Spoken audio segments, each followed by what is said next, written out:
In this lesson, we are going to talk about theoretical probability. When last we met, we talked about experimental probability, and I had you guys do a coin toss experiment for me.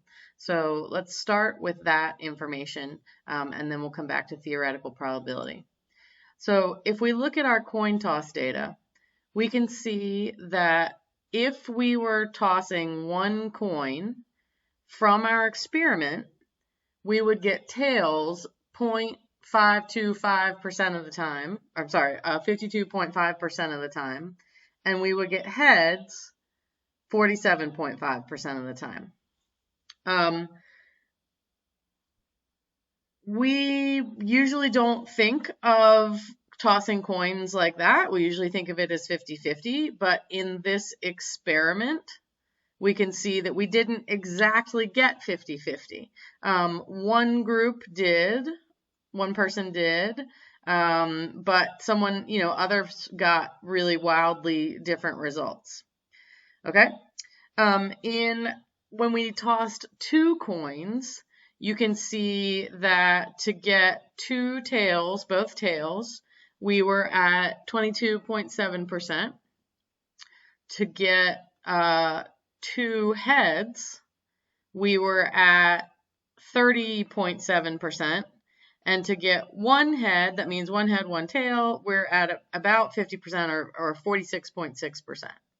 And we'll go through the rest of these in a second. So let's go back. This was all of our experimental data. Let's talk about theoretical probability. So if we look down here, in general, for an event containing equally likely possible results, like flipping a coin or rolling dice or clicking a spinner or drawing a card from a deck. So in the event, the event that A occurs, the probability is going to be, so the probability of A occurring is the number of times that A happens in your possibilities and the total number of outcomes. So in this case, if we look at this spinner up here, there are 8 numbers on the spinner. So the probability of getting an 8 is the number of ways that you can get 8. And there's only one way that you can get an 8. It's by landing on an 8. Out of the number of possible places where you could land, well, there are 8 places where you could land. So the probability of landing on any of those values is 1 out of 8, theoretically speaking. If you did an experiment, you might find that that's not what happens. So let's go back to our example. If we talk about flipping one coin, well, the possible outcomes for a coin are either heads or tails, right? You can either get one head or one tail. That being said, if I wanted the probability of getting a tail, how many ways are there to get a tail? There's one possible way. Tail lands up. How many possible outcomes are there? There's 2, because you could get a tail or you could get a head. So the probability of flipping a coin and getting a tail ends up being 1/2 or 50%. What's the probability of getting a head? Well, it's the same thing. There's only one way to get a head, and there are 2 possible outcomes. So the probability theoretically is 1/2. Notice our experiment was different. Theoretically gives us what we generally work with. Okay, let's talk about tossing 2 coins, and let's talk about why these are different. So here you can see this was 2 heads. And when you're finding the probability of getting 2 heads, when you only have 2 coins, there's only one way for that to happen. There's one option. But there are several options for getting other things. So to get one head, you could have a tail and a head, or you could have a head and a tail. And to get 2 heads, you have to have both heads. So here we go. There's 1, 2, 3, 4 possible different outcomes for this scenario. So when we think about it, there's only one way to get 2 heads, but there are 4 possible outcomes. So the probability of getting 2 heads when you toss 2 coins at the same time is 1/4 or 0.25. So we're pretty close.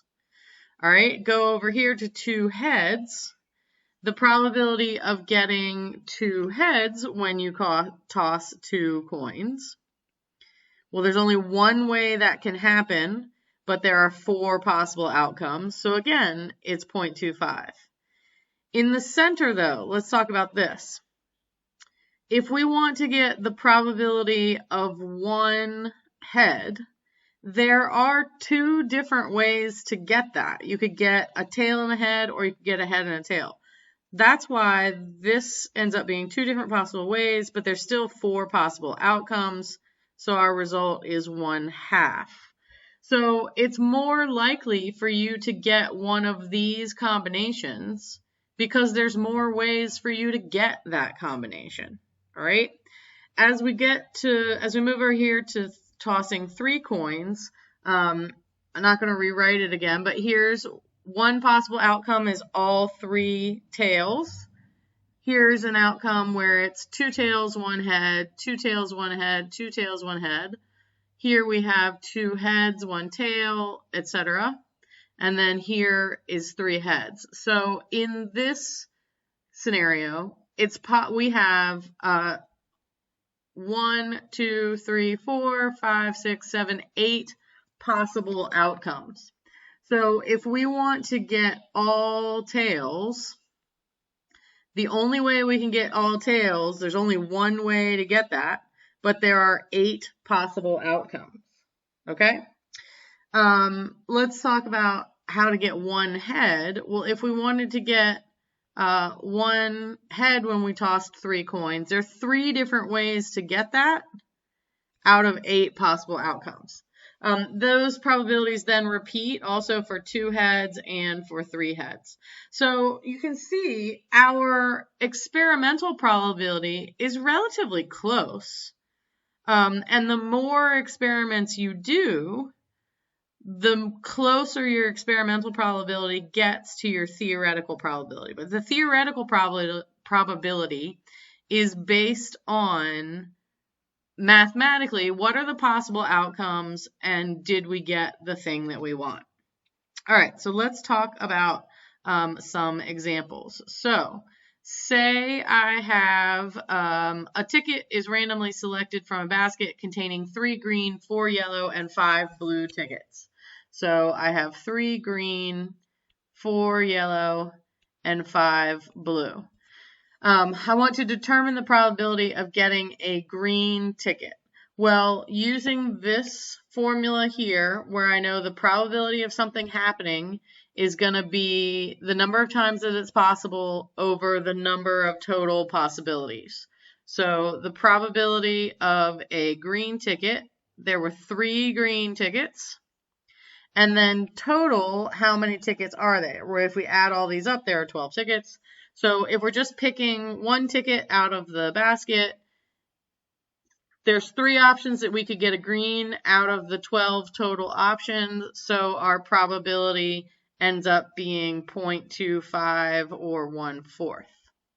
All right, for B, what's the probability that we want green or yellow? So how many green tickets are there? There are 3. How many yellow tickets are there? There are 4. And remember that an OR statement is like a union from Venn diagrams. So what's the probability that I get one of those things when I pick? It's 7/12. All right, what's the probability that I get an orange ticket? So probability of orange. First of all, are there any orange tickets in this list? There are not. So that would be 0/12 or just 0. It's impossible. In this situation, we will not get an orange ticket. And then for part D, what's the probability of getting a green, a yellow, or a blue? Well, that's all of our options. 3 greens, 4 yellows, 5 blues.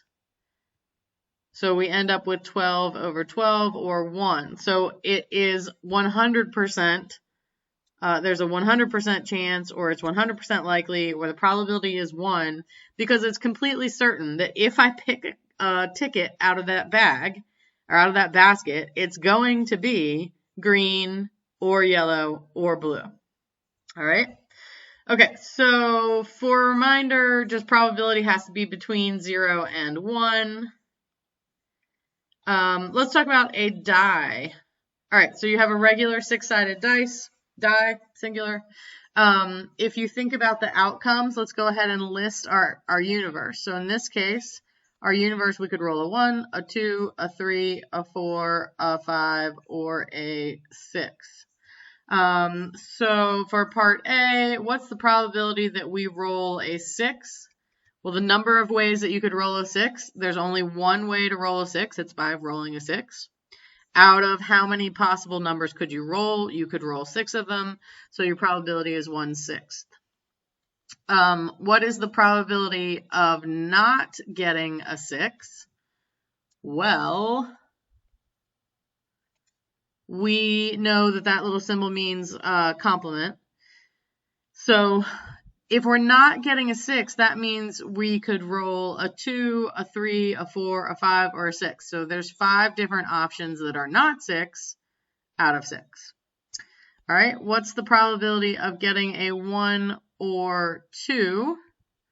Well, I could roll a 1 or I could roll a 2. So there's 2 options to get what I want out of 6, or a probability of 1/3. And lastly, what's the probability of not getting a 1 or a 2? Well, that means I roll a 3, a 4, a 5, or a 6. There are 4 of those out of 6, so I get 2/3. Okay, so here are some important vocab words. 2 events are complementary if exactly one of the events must occur, and then this is true. So notice the probability of 6 and the probability of not 6, when I add those together, I get 1. Here, the probability of 1 or 2 and the probability of not 1 or 2, when I add those together, I get 1. Because those are everything that's in the universe. Okay? All right, I'll assign you some problems on Final Sight, and you can do those.